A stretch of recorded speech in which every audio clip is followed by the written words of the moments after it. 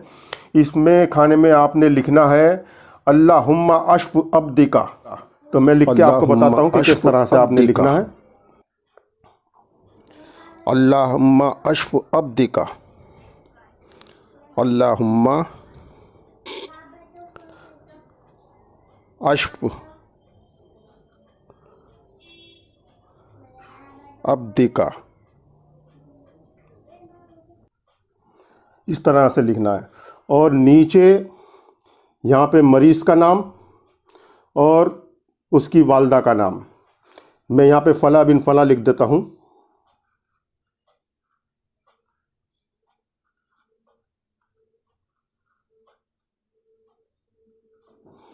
पहले फ़ला पे मरीज़ का नाम, बीच में बिन और उसके बाद दूसरा जो फ़ला लिखा हुआ है यहाँ पर उसकी माँ का नाम आप लिखना है।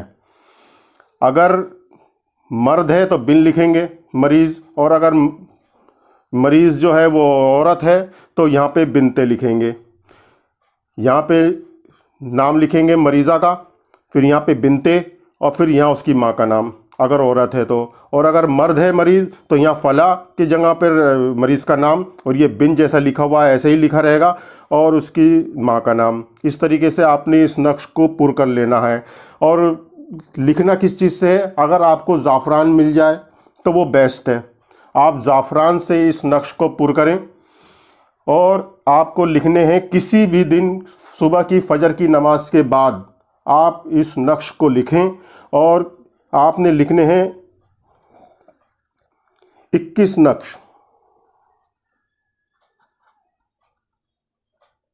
21 नक्श आपने लिखने हैं।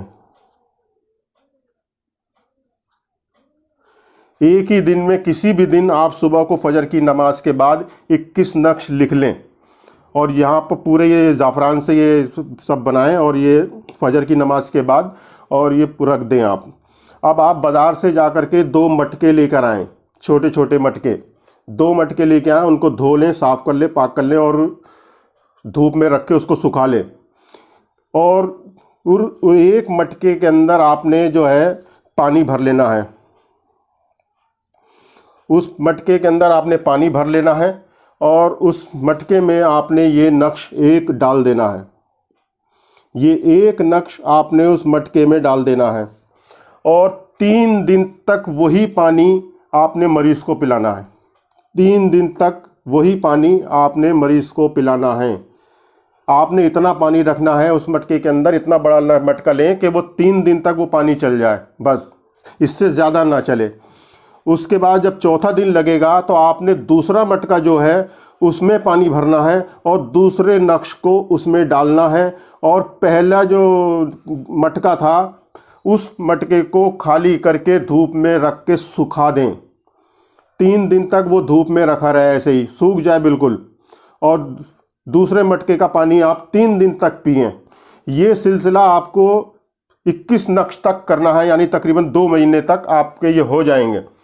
तो इस तरीके से आपने मटका और तावीज़ बदलते रहना है हर 3 दिन के बाद। जब मटका खाली हो जाए तो 3 दिन के बाद तो उसे धूप में रख दें और दूसरे मटके में पानी भरें और उसमें एक नक्श डाल के मरीज़ को वो पानी पिलाते रहें।